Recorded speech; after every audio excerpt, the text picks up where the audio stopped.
My name's Kelly Kesnick, and you're listening to the Nature Lyceum podcast, co-hosted by Abra. This podcast is designed to bring back quality food and information, exploring all topics pertaining to food, agriculture, and health. Coming to you straight from the pasture, the kitchen, the slaughterhouse, the butcher shop, and our dinner table.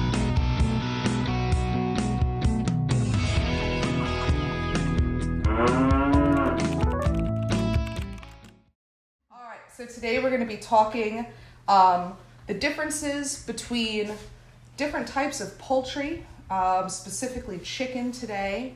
And we have Isabella from Wayside with us, who is going to be butchering chickens for us today to kind of show you guys how to do it.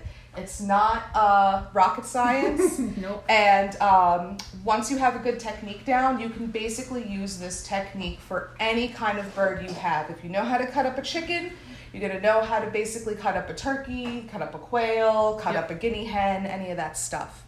So this guy that we have right here is a Cornish cross. We raised it on our farm.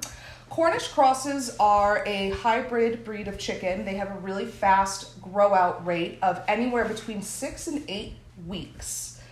Yes, so this bird right here is a 6 or 7 week bird, and he was 3.8 pounds roundabout. Okay.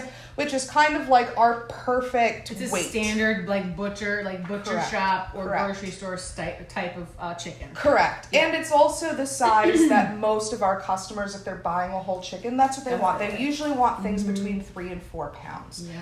Now, the main differences between a Cornish cross chicken and a heritage chicken, which we are going to get to in a little bit, is the quick grow out rate, like I said. They also have more breast meat or white meat than the heritage birds do. In fact, Cornish crosses, they were developed in the 1950s during the Chicken of Tomorrow contest. Interesting. Yes.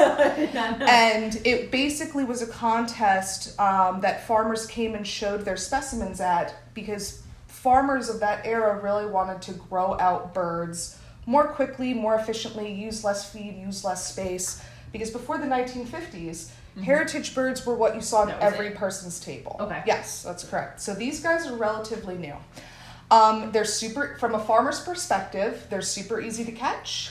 They, like I said, they have a quick grow out rate. Their feed conversion is wonderful. It's like about 3 pounds of feed to 1 pound of meat. Wow. So that's fantastic.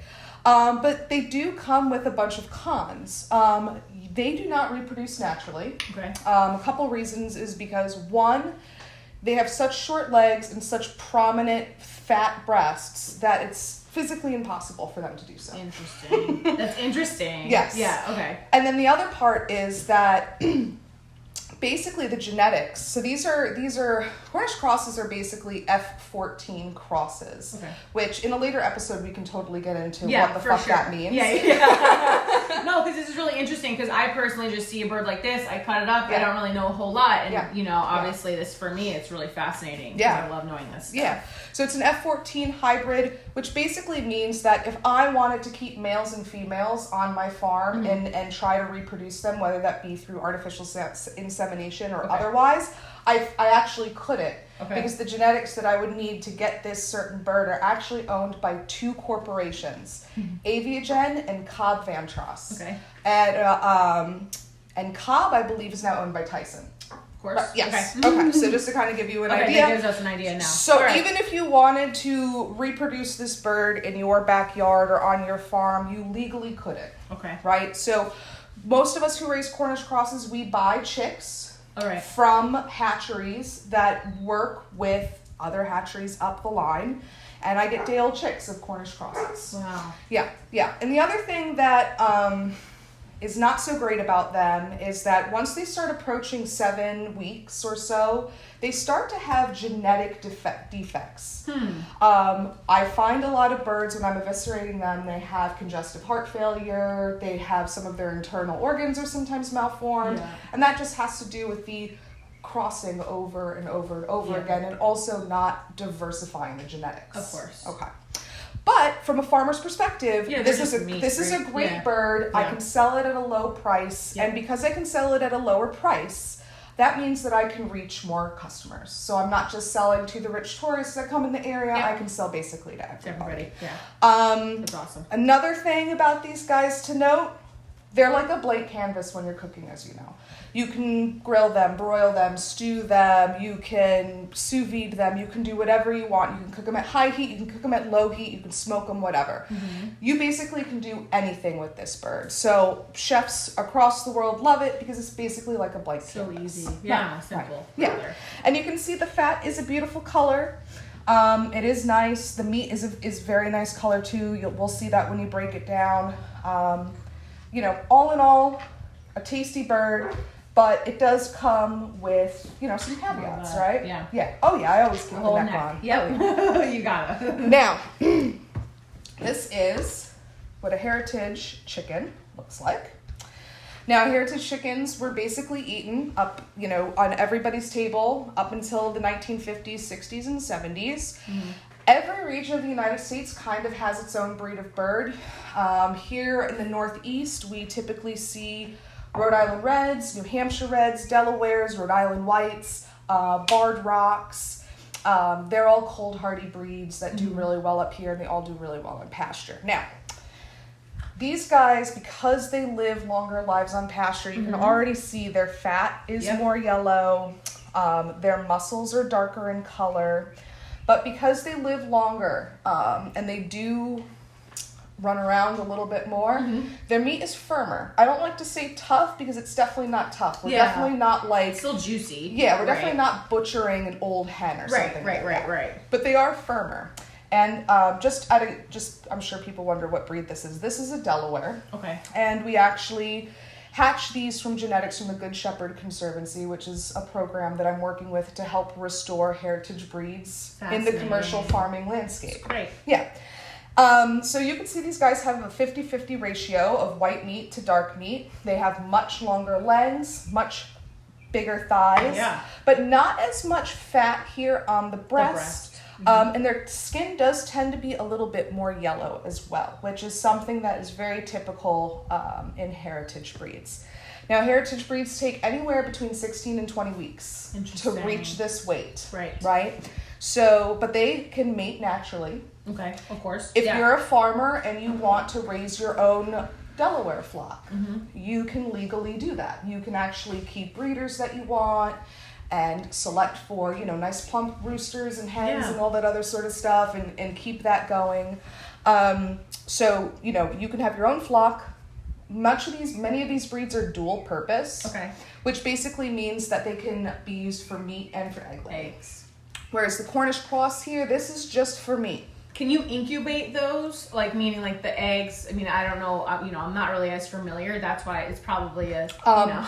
It's really difficult to get your hands. It's really difficult to get your hands on Cornish cross eggs. Okay. Usually what you're doing is buying chicks from hatcheries, again, because the genetics of these lines are owned by Aviagen and Com. Okay. Right. For these guys, though, it's just obviously your best bet is probably, in the least expensive option, would probably just be to have your own flock and basically do it naturally. And just allow things to happen naturally. Yep.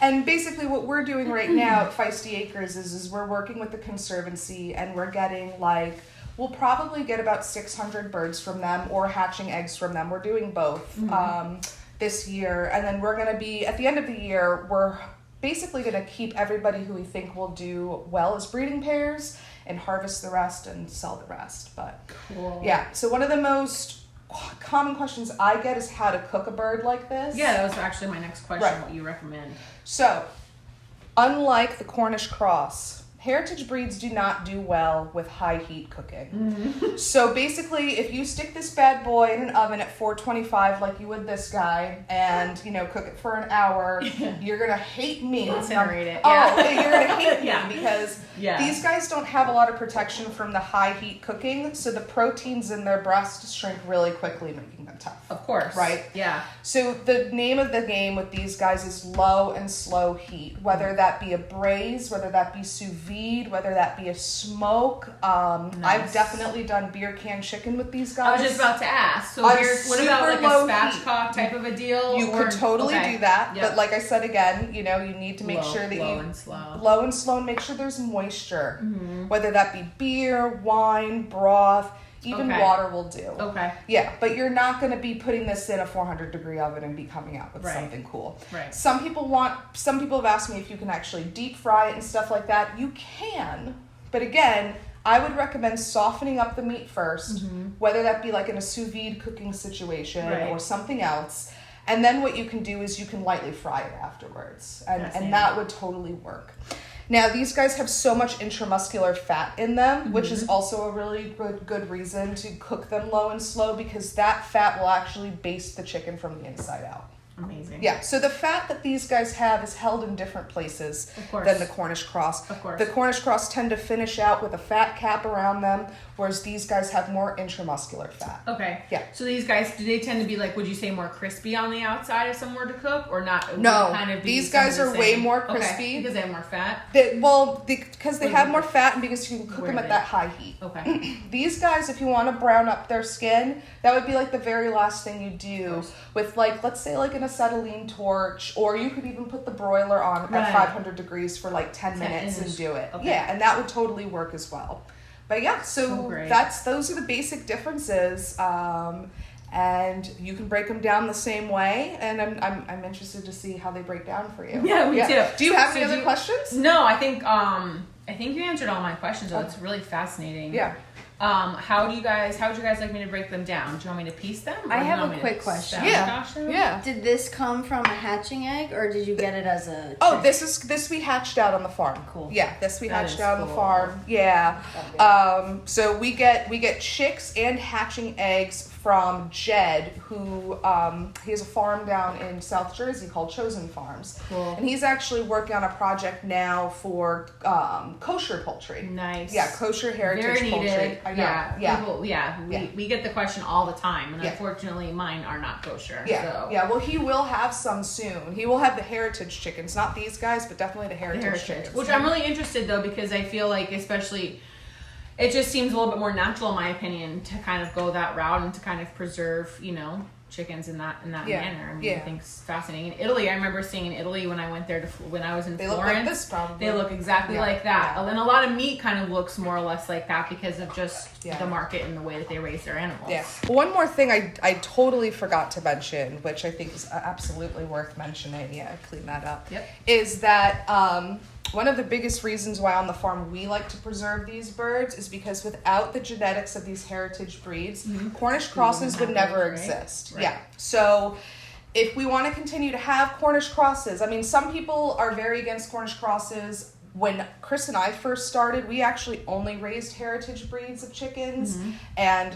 I totally shat on these guys all the time. I was like, fuck those chickens. Because I had worked for another farmer that raised them, and I saw, if you don't raise them right, they can sometimes have like a poor quality of life. Like they have a hard time moving around once they get to this size. And like I said, they do have those genetic defects and stuff like that. However, if I was to exclusively offer heritage or standard bred chicken, I would only be serving one kind of market. Of course. And that's not what I want to do. So Chris and I basically said, you know what? We want to reach a broader audience. We want more people from different economic and ethnic backgrounds to basically be able to buy our birds. So we're going to start raising Cornish crosses, and it absolutely works. And we still raise them on pasture. We still butcher everything, ourselves. So they're still getting a really great fresh product, but for a little bit less money. So I think that there are virtues in raising both. Of course, and maybe absolutely. not one or the other. And each one has a market, and each one adds its own value, in a specific way, which is great in order to actually, again, maintain and reach different markets. Exactly. Value them. So, what do you guys like me to do? You want me to piece it up? Does it matter? Do you want me to spatchcock one and then do the, does it matter? Well, you could definitely show people how to spatchcock it, and then after that, you can piece it out. All right, cool. Right? Because So what we normally would do for us, I know our process is probably a little bit different than your process, Abra. Yeah.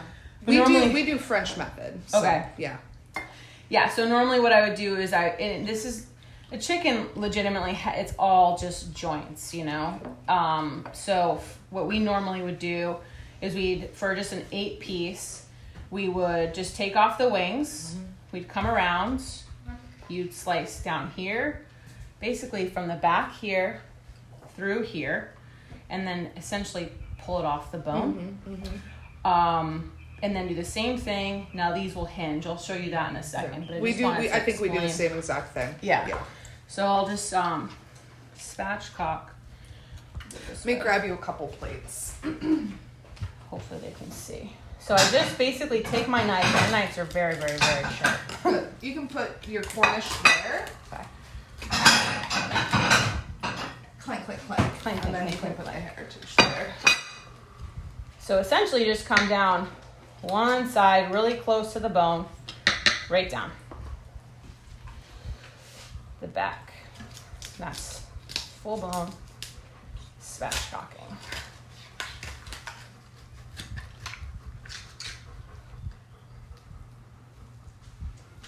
Nice. Ooh, there's a piece of ice in there. There is.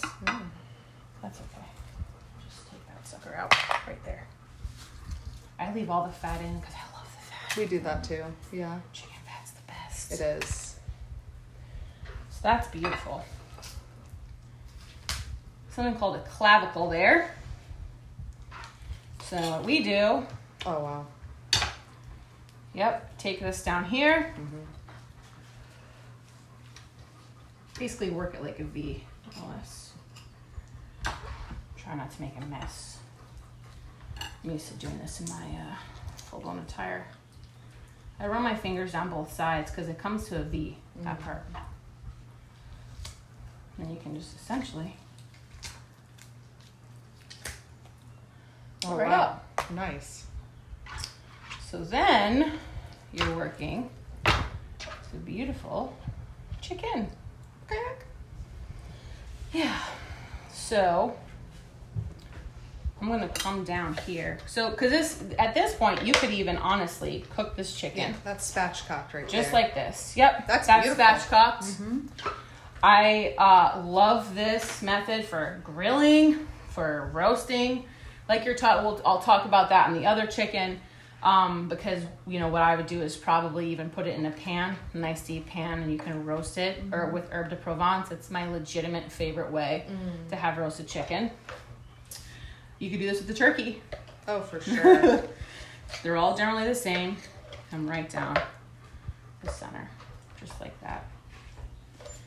And you guys do the French way, so I'll leave the wing on, and I'll even hinge it for you at the end. So I do with the skin down because then I can see everything. So then what you're going to do is come just like that. Beautiful. Hopefully it's catching me, I think. And then you just got to find the joint here. Sometimes if you want to do 10 pieces, I take an actual cleaver and you can cut it right down there. I'm not going to do that because I actually like the rib cage. The true French method is actually that. But I kind of like the wing. Yeah, cut it up, baby. I like it just like that. Beautiful thigh. Why do you like the rib? I like so that this is technically the rib meat. Yeah. Yeah, I mean I love cooking with the bone in with everything. And it is. It's I love. I mean, the thigh is my favorite. If we're talking about chicken, obviously everybody loves chicken thighs. But I'll do the whole quarter. That's my favorite. Yeah, I like that too. Hopefully you guys can see me. I'll leave this one tucked just like that. Then again, I'll leave the Yeah, the skin is beautiful good to little have. piece on there. Give it some type of, that's just gorgeous. Normally what we do for the counter, for us, we'll take all this out, but I love all that, so it doesn't matter to me. But when you're on a butcher counter, it's a little bit different because obviously it comes down to marketability and how pretty something looks. 100%. Because that's the reality of the grocery world. Yeah. All right. Now it's time for the heritage bird, which you can cut exactly the same.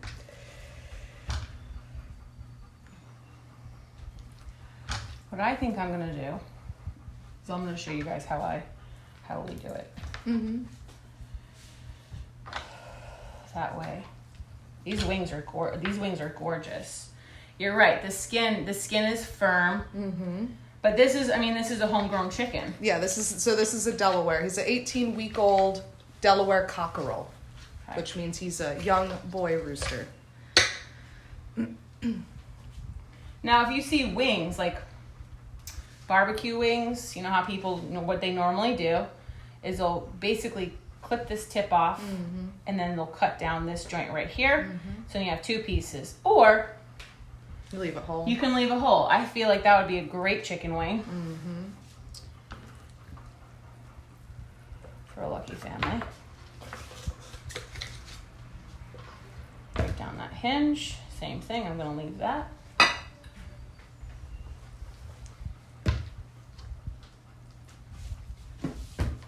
On this side.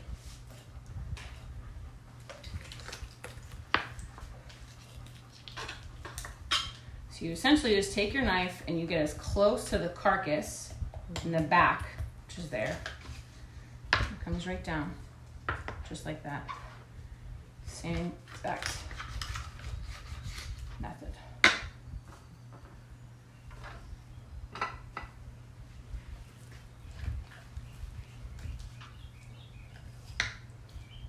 This feels as if you were to hunt, like if you were to actually like hunt a bird. Mm-hmm. Yeah, their ligaments are much more, like they're tougher. The skin is thicker. Their muscles are more firm. Yeah, it's like a bird. Yeah, it's beautiful. It really, right. It's beautiful. I mean, this is the natural form of like how a bird should actually feel. In my personal opinion. Wow, look at those thighs, man. So pretty. Dang. So pat yourself on the back. I normally will come down here. Yeah, we do all right. I normally come down here with kind of to separate the two, and then again you go flat down the back. Same thing. Hopefully you guys can see.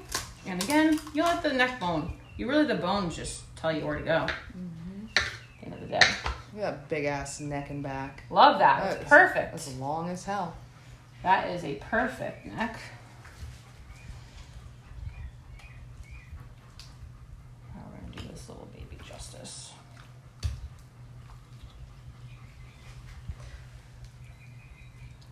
There it is.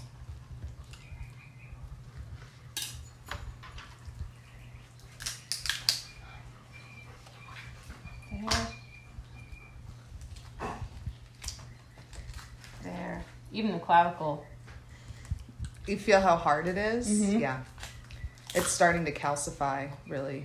Yeah, that's interesting. Yeah. And then where people don't realize is the wishbone's up here. Yep. Which is, I guess, the true clavicle, really.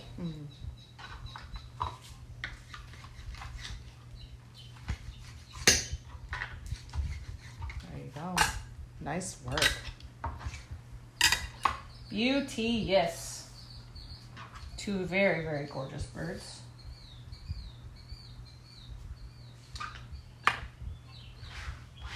Fabulous. Ta-da! Magic! Beautiful. Thank you. Thank you. That was fun.